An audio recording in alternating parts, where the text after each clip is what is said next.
உங்களுக்கு thyroid problem இருக்கா? அதாவது தைராய்டு சுரப்பி குறைபாடு இருக்கா உங்களுக்கு? தைராய்டு சுரப்பி ப்ராப்ளமில் இருக்குன்னு உங்களுக்கு ரிப்போர்ட் கொடுத்துருக்குறாங்க. நீங்கள் ரொம்ப நாளாக மெடிசன்ஸில் இருக்கீங்க. தைராய்டை கண்ட்ரோல் பண்ணுறதுக்கான மருந்துகளில் இருந்துகிட்ருக்கீங்க. இது எடுக்கிறது லைஃப் லாங் எடுக்க சொல்லியிருக்கிறாங்க. இதுக்கு என்ன பண்ணுறதுனே புரியல. இது ஏன் இந்த ப்ராப்ளம், எதனால் வந்துச்சு, இது ஏன் நம்ம மாத்திரைகளை லைஃப் லாங் எடுக்கணும், இதுக்கு தீர்வே இருக்காதா, கண்ட்ரோலிங்கில் மட்டும்தான் வச்சுருக்க முடியுமான்னு நிறைய கேள்விகள் உங்களுக்குள்ளே இருக்கும் இல்லையா?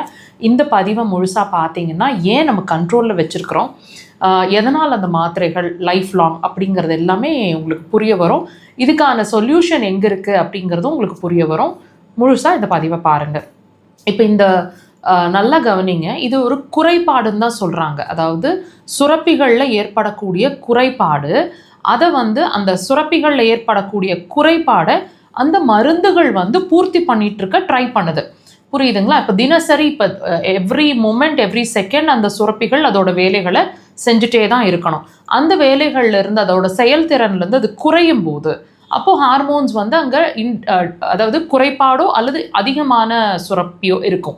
ஸோ இந்த இம்பேலன்ஸை பூர்த்தி பண்ண என்ன பண்ணுவோம், ஒரு மெடிசன்ஸை எடுத்து அதை சமநிலைப்படுத்த தினசரி நம்ம ட்ரை பண்ணிவிட்டு அந்த மெடிசன்ஸ் அந்த வேலைகளை செஞ்சிட்ருக்கு. ஸோ இது இட்ஸ் அ கண்ட்ரோலிங் ப்ராசஸ் மாத்திரமே. இப்போ அந்த சுரப்பிகளை வேலை செய்ய வைக்குமா அப்படின்னு கேட்டால் அது கேள்விக்குறி தான் அந்த மருந்துகள்.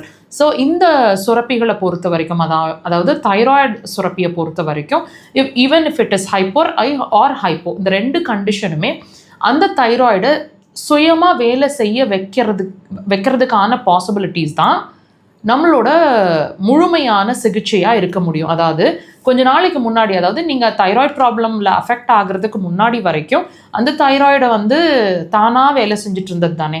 இப்போ அந்த குறைபாடு ஏற்பட்டிருக்கிறதுனால அந்த மருந்துகளை நம்ம சப்ஸ்டியூட்டாக எடுக்கிறோம். இந்த தைராய்டு சுரப்பி வேலை செஞ்சிட்ருக்கும் போது எந்த பிரச்சனைகளும் ஹெல்த் இஷ்யூஸும் நமக்கு கிடையாது, இருந்ததில்லை. ஸோ பழையபடி அந்த தைராய்டை ஃபங்க்ஷன் பண்ண வைக்கிறதுக்கு என்ன வழி அப்படிங்கிறத பார்த்தீங்கன்னா மட்டும்தான் இது ஒரு கம்ப்ளீட் சொல்யூஷனாக இருக்க முடியும். நம்ம ட்ரீட்மெண்ட்டை பொறுத்த வரைக்கும் அது அக்குபஞ்சரில் சாத்தியம். நம்ம உள்ளே இருக்கிற குறைபாடை உள்ளேயே தன்னோட வேலைகளை தானே செய்ய வைக்கிறது தான் நம்ம ட்ரீட்மெண்ட்டோட முதல் கட்ட நடவடிக்கையாக இருக்கும். இது மருந்தில்லா மருத்துவம். ஸோ நீங்கள் உங்களோட தைராய்டு மெடிசன்ஸ் லைஃப் லாங் எடுத்துகிட்ருக்கணுமா, இதுக்கு நிறைய சைட் எஃபெக்ட்ஸ் வருமேன்னு யோசிச்சுட்டு இருந்தீங்கன்னா இந்த ட்ரீட்மெண்ட்டை உங்களுக்கு நல்ல சப்போர்ட்டிவாக இருக்கும். படிப்படியாக உங்கள் மருந்துகள்லேருந்தும் நீங்கள் வெளியே வந்துடலாம். ஒன்ஸ் ஃபார் ஆல் நீங்கள் உங்கள் மெடிசன்ஸ்லேருந்து வெளியே நம்ம தைராய்டு ஃபங்க்ஷன் நார்மலாக இருக்குங்கிறதையும் நம்ம டெஸ்ட்டில் தெரிஞ்சுக்கலாம்.